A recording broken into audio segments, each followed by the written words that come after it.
Okay, boys, and girls as well, we want to be inclusive here. Let's get it. Let's talk about some of the most interesting topics here on the channel when it comes to rookies and draft picks and prospects and all that. The biggest discussion that we have had on this channel, aside from the actual drafts themselves, has been the performance of the top dogs.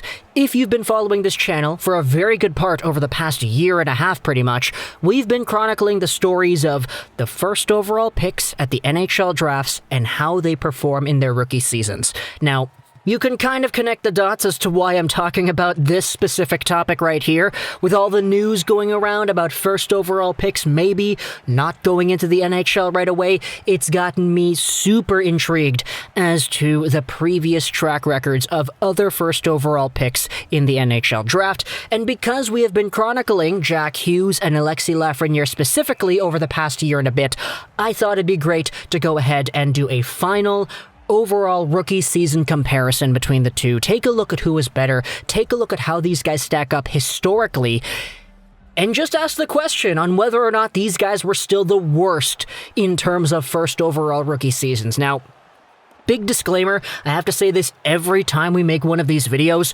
just because a prospect or a rookie or any hockey player under the age of like 20, just because they have a year in the NHL that is considerably worse than others in terms of points or point production or whatever, it doesn't mean that they're a bust.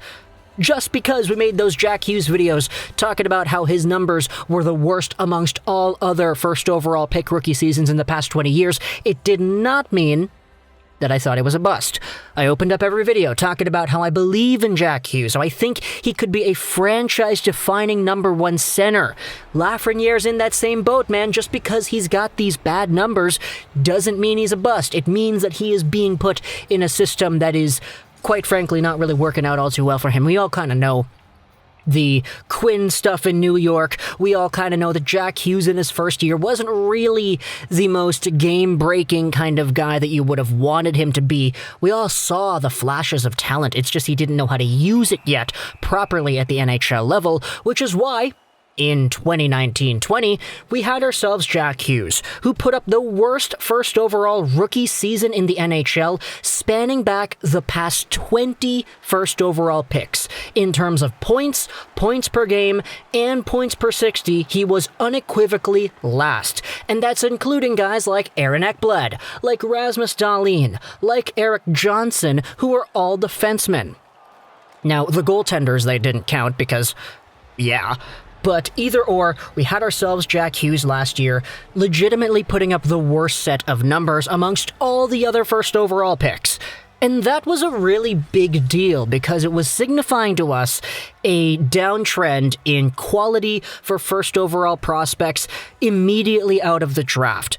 Because I think, and I said this before, but us NHL fans, we kind of got spoiled in the mid-2010s, with Connor McDavid and Austin Matthews right there back-to-back, not to mention the 40-goal scorer in Patrick Laine and the other number one center behind McDavid in Jack Eichel in that same draft with McDavid. We all kind of got spoiled to thinking that some of these guys could make immediate number one winger, number one center contributions to the NHL right after they got drafted. And because we saw so much success out of these young guys, that overall idea carried forward with other players like Rasmus Dahlin, who actually lived up to the hype. 44 points as an 18-year-old defenseman in the NHL, playing 20 minutes a night. That's crazy, crazy good. But not everybody is Austin Matthews. Not everybody is Connor McDavid. So for Jack Hughes to come out here and put up the worst numbers, points per game-wise, since Vincent Lecavalier in 1998, and the worst points per 60 number ever, presumably against Joe Thornton's 1997 rookie campaign, it was a big deal because he had all these other guys that were worse. As for Lafreniere, every time we spoke about Lafreniere in the past, we took a look at his numbers, we took a look at the statistics he was putting up. Obviously, this is just a statistics-based analysis going over points, points per game, time on ice, and the games played. So it's not the best in the world, but it is kind of giving us a vague idea as to where these guys could lie on that chart. Lafreniere started off his 2021 campaign worse than Jack Hughes, which is why we made the video talking about it. Whoa, Jack Hughes was the worst one in 20 years. Lafreniere, for a good part of the season, was projecting to being worse. And then he started to improve. And after that, he really did start putting up the points and getting things together. Alexis Lafreniere for the Rangers wrapped up his rookie season with 21 points in 56 games played and 12 goals. Hey, that's the same amount of points as Jack Hughes in his rookie year. Meaning that Alexis Lafreniere went out there and legitimately broke through the Jack Hughes point-per-game barrier. In terms of the points per 60, Lafreniere is being played an average of 13 minutes and 53 seconds of ice time per game. So if you do the math, hey, his 1.62 points per 60 actually supersedes Dahlin and Aaron Ekblad, these two guys who happen to be defensemen. Sure, it's still one of the lowest out here for forwards. All these other forwards, from Patrick Kane in 07 to McKinnon in 2013, they were all in the 2+ point per 60 bracket. But at the very least, Lafreniere is going out there and besting Jack Hughes, whose point per 60 of 1.3 is the lowest on this chart. Joe Thornton doesn't have a number because back in 1997 they didn't track ice time, so you couldn't actually give a proper estimate to the points per 60, but still. Stefan, Lecavalier, these guys didn't really produce all too much in their rookie seasons. Their points per 60s were still higher than Jack Hughes. Lafreniere bested them, though. Nowhere near the bottom like we had illustrated earlier on in the year, and Jack Hughes ultimately still lays down here as the worst first overall rookie season in all three of our metrics, spanning back to 1997.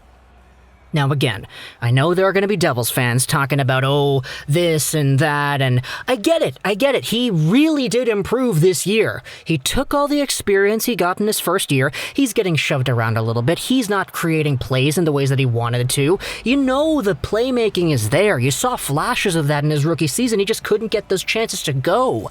So in his second year, he bulked up, he smartened up, and he finished off his second year with 56 games played and 31 points. So a very impressive 0.55 points per game.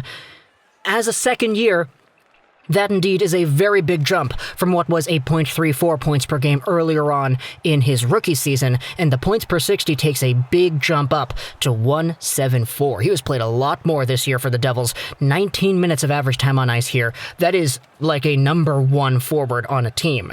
In fact, it's the most ice time any of these forwards have received since Ovechkin and Crosby. You gotta remember, these two played their rookie seasons in the same year because there was a lockout. So even though Jack Hughes went out there and he wasn't really that big hotshot point producer in his first year, his second year was a lot better. And I've already made videos from the Devils' point of view talking about how I am such a believer in the New Jersey Devils. I love the young guys they have. I love what they're building for the future here. And Jack Hughes being that top dog for the future certainly isn't something that I want to discredit. I do believe he has that potential to be a number one center still. And the upward progression kind of tells the whole story. Sure, his second year, his 19-year-old year, was still worse than the majority of these other first overall picks in their rookie years. Nail Yakupov had a better rookie season, Ilya Kovalchuk, Rick Nash, and Nico Hischier all had better rookie seasons than Jack Hughes had a second season.